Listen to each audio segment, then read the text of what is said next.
the annual Big Dog Shootout snowmobile competition in British Columbia, Canada.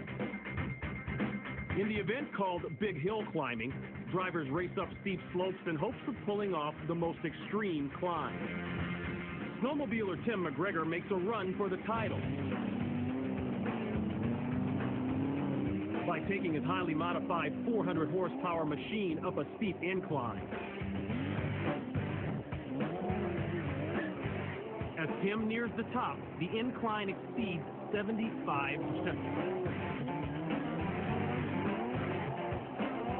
Then, gravity takes over.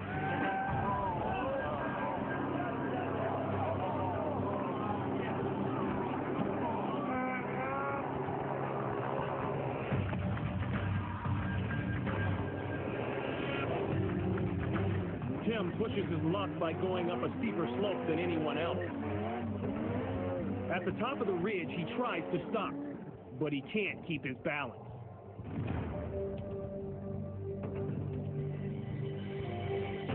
As he bounces off a snow-covered rock, he is nearly crushed by his 600-pound machine.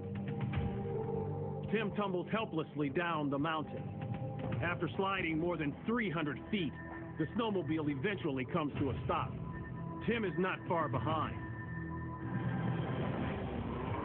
Fellow snowmobilers and a helicopter rush to the scene. Tim is badly bruised, but he lives to tell the story. I got on top, but there's too much momentum to keep myself up on the upside of that. And I just couldn't hold it, and I fell off. Although Tim was spared, his snowmobile didn't fare as well.